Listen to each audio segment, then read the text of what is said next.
1 may haftaning payshanba kuni efirda bu kun informatsion dasturining tongi soni. Assalomu alaykum. Yangiliklar bilan hurmatli hamkasbim To'xtoy Yo'ldosheva va Jahongir Shahobiddinov. Yoshlar mamlakatning ertangi kelajagi, ularning g'oya va maqsadlarini qo'llab-quvvatlash, zarur sharoit va imkoniyatlar yaratish, kelgusi hayot yo'lida yaqindan ko'maklashish muhim va asosiy masalalardan sanaladi.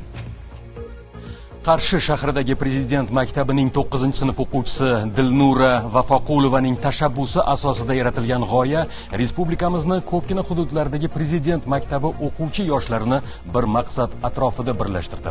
Muxbirimiz Akbarali Xudoyberdiyevning hozirgi lavhasi shu haqda.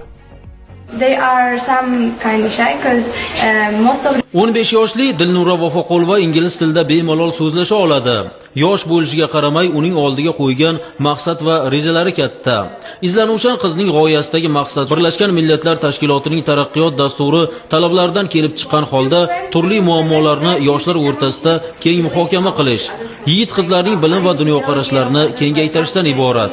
Bunda o'quvchilar birga debatlar o'tkazishadi, muammolarga turli xil yechimlar berib, o'zlarining dunyoqarashlaridan kelib chiqqan holatda resolution paper, ya'ni muammoga yechim yozishadi. Buni tashkillashtirishimizdan asosiy maqsad o'sha yoshlarning global muammolarga befarq emasligini ko'rsatish, ushbu muammolarga yechim topishda har bir odamning o'rni borligi va har bir odamning kichkinagina harakati katta ahamiyatga ekanligini ko'rsatib berishdir.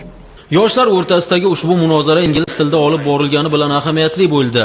Yigit qizlar bemalol ushbu chet tili orqali tabiat muhofazasi, ekologik muammolar, iqlim o'zgarishi, Orol dengizidagi vaziyat, jahonning turli mintaqalaridagi atrof muhitning qay darajada o'zgarishlarga yuz tutayotganini keng muhokama qilishdi. O'z taklif va fikrlarini bildirishdi. Barcha viloyatlarning prezident maktablaridan kelgan yoshlar o'z jamoalari sharafini munosib himoya qilishdi.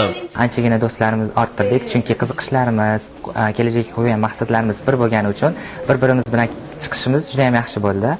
Tayyorgarlik juda ham yaxshi. Hamma sog'lom raqobat uchun kelgan, bir-birimizni eshitamiz, tinglaymiz, xatolarimizni to'g'rilaymiz. Birlashgan Millatlar Tashkilotining 10 ta maqbul maqsadlari bor. O'sha maqsadlar asosida muammolar tanlanadi. O'sha muammolar o'rtaga tashlangandan keyin hududlar, mamlakatlar miqyosida o'shalarimiz vakil sifatida o'zlarini tanishtirib, o'sha bo'yicha o'zining fikrini berib va unga yechim qanaqa bo'lishi mumkin. O'quvchi sifatida, o'quvchi dunyoqarash sifatida bir-biri bilan ulashadi. Ushbu loyihani nafaqat prezident maktablari, qolaversa maktab o'quvchilari, mahalla yoshlari orasida ham yo'lga qo'yish maqsad qilingan. Loyihalarimiz bu yerda to'xtab qolmaydi. Biz ularni davom ettiramiz. Ya'ni O'zbekistonning boshqa bir joylarida ham bunday loyihalarni ko'paytirishga o'z hissamizni qo'shmoqchimiz. Bu kun Akbarali Xudoyberdiyev, Javohir Kengboyev, Qashqadaryo.